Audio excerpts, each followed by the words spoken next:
Hi, good afternoon. First thing I want to talk about is why I'm passionate about Gmat and about the role and how did I hear about Gmat. So I was looking out for a job at I'm Jobs, and that's how when I saw Gmat has listed one of the openings for customer success role as a business consultant. So that really caught my eye. I went to the JD and I applied for the job, and luckily I'm shortlisted, and here I'm making this video, of course. So that's how I learned about Gmat. And secondly, why am I passionate about it? Because I just want to get associated with the educational sector. And let me apprise you that I was also associated with Check INC, where I was responsible for answering the questions that were raised by undergraduate and MBA students.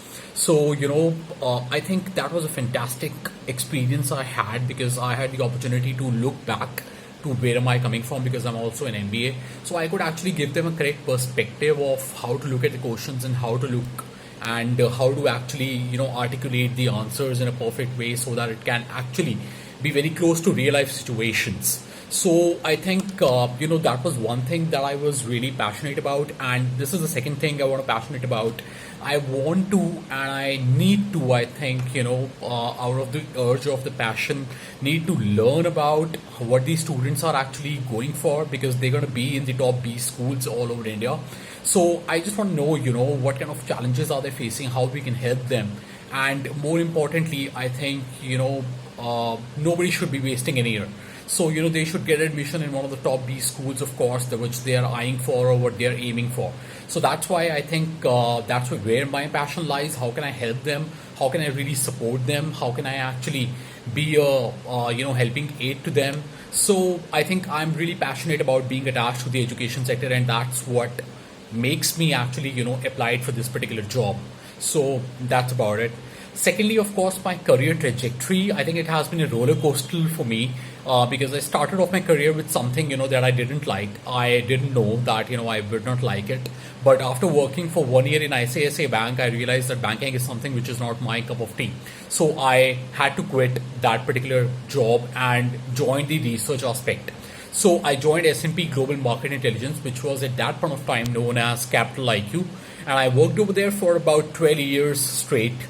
And it was absolutely fantastic, because I got 5 promotions in a span of 11 years. I got to work on short-term projects, liaising with technology team, liaising with stakeholders, building reputation.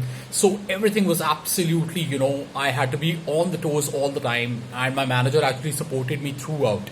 So that was one of the fantastic areas, or probably I think fantastic time that I had at Capital IQ for a span of 11 years. And secondly, I think, I had been also a team leader. So, I had got a chance to manage a team of about 30 to 15 people. So it was altogether great, right from work allocation to hiring the right talent for the organization, managing the exits, and, there are a lot many other things, managing posh cases, etc. Knowing about the company's policies deep in and out, so that nothing goes haywire. So I think the career trajectory has been fantastic, and there have been a lot of learning, as I talked about, because of which I think I have been able to proceed ahead. So it was not only Capital IQ. I took a break for 1 year in between, and then I joined Genpact.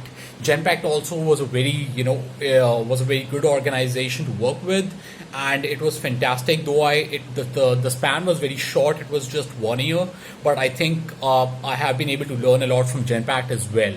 So it brings me to the third question, that wherever I faced a challenge, yes, I had several situations, but I think the best situation I had, and the way I'm saying it best, because the way I handled it, because one of the guys, a very well-performing guy, was charged with the posh cases, prevention of sexual harassment, and we had to take a decision whether we should retain him and revoke all the charges, or actually, we should actually let him go.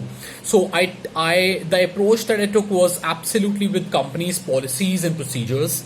So it was a zero tolerance policy that was bring into picture, and we had to ask that guy to leave from the organization, and just make sure that he doesn't join again the same organization, of course. So this was one of the most challenging, aspect, because I had to take a decision, because he was very, very good at work. But as far as the behavior aspect is concerned, I think, one thing that I could figure out, and probably my peers could figure out, and the POSH committee could figure out, is that we can't actually tolerate such kind of behavior towards any colleague in the organization, and that is the only reason we just had to let him go from the organization. So I think that was one aspect, and I took the company approach of zero tolerance policy, and just had to ask him to put down his papers. So those were the questions I could figure out from the assignments, and that's what I've answered. If anything else is there, which I can actually provide you with answer, and or probably talk about, so please let me know. I would be more than happy to do it. So that's all from my side. Thank you very much.